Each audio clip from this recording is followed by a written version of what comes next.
Tu já pensou o quanto que a tua habilidade de comunicação, que é extremamente relevante no mercado de trabalho, também interfere na qualidade, no bem-estar e no cuidado das tuas relações? Se tu nunca tinha pensado sobre isso, me acompanha até o final desse vídeo, que eu vou trazer um outro escopo dessa comunicação através das nossas relações e através da saúde mental.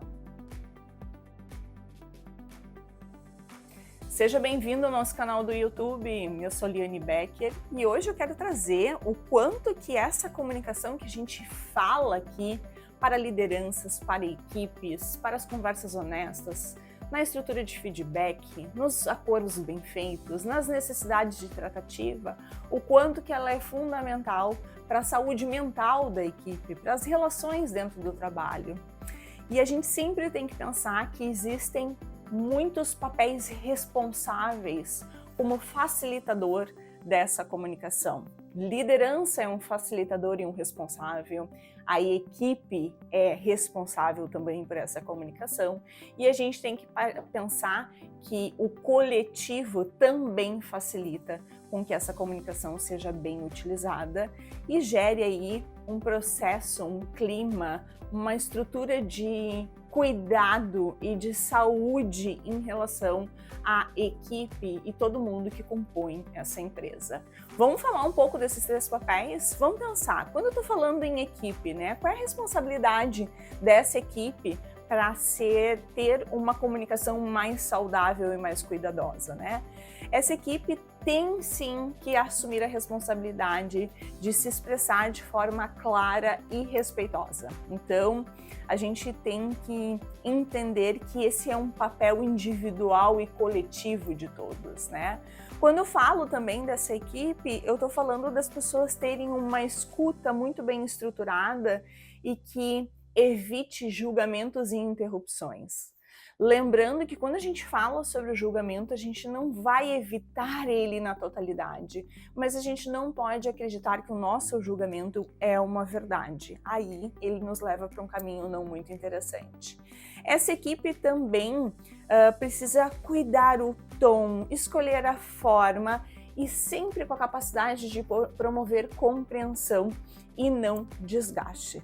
Quando a gente fala do papel da liderança, eu estou falando que líderes modelam comportamento.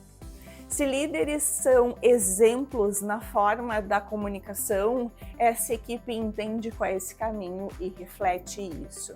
Líderes também criam espaços seguros de conversa que permitem que a equipe fale sem medo e também sem julgamento por uma sensação de uma punição, de uma retaliação, de uma humilhação. Quando eu falo que esses líderes podem estimular acordos de convivência, comunicação para o time, eles estão fazendo esse papel ser estruturado através dessa sensação dessa comunicação e dessas relações saudáveis. Mas qual é a importância do coletivo, né? Eu falei sobre a questão da equipe, a questão da liderança e o coletivo, como é que ele entra em tudo isso, né? Cada pessoa tem que cuidar o que fala e o que ouve e criar uma rede de confiança. E vamos entender que confiança é algo muito importante dentro das relações e algo que demanda tempo, estrutura, bons acordos, a sensação de que realmente eu posso contar com o outro independente do contexto, né? Essa rede, conforme ela vai funcionando, ela entende que ela favorece um ambiente protetivo. Esse ambiente protetivo, ele evita conflitos, ele traz o tom da maturidade de podermos falar o que é necessário, mesmo quando a gente discorda. E a comunicação, ela se transforma, a partir do momento que o coletivo entende isso, uma ferramenta de cuidado mútuo. Quando a gente pensa na realidade da comunicação se tornando uma ferramenta de cuidado, a gente está falando da premissa de pensarmos que a expressão eu cuido como eu falo e escuto para não gerar desgaste no outro é muito importante. eu cuido como eu falo e como eu escuto para não gerar desgaste no outro.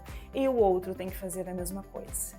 Aqui, tradicionalmente, vem uma expressão que é: Liane, o que adianta eu fazer tudo isso se o meu colega não faz? Então, quando falamos em comunicação, quando falamos desse processo que é imperfeito, né, a gente pode rapidamente acessar esse pensamento de o meu colega que não é claro, a meu líder que não dá retorno, a minha equipe que não se expressa bem. E a gente tem que olhar para a comunicação não como um problema externo, mas a gente tem que olhar como uma percepção de que para que as coisas mudem, a gente precisa contribuir para essa mudança. Afinal, se tu começar a te comunicar mal porque o outro se comunica mal, tu não está facilitando esse processo, tu não está tornando esse ambiente mais saudável e com esse senso de coletivo. Vou deixar uma última provocação aqui para vocês nesse vídeo. O que hoje vocês podem fazer para que a comunicação de vocês contribua de maneira mais saudável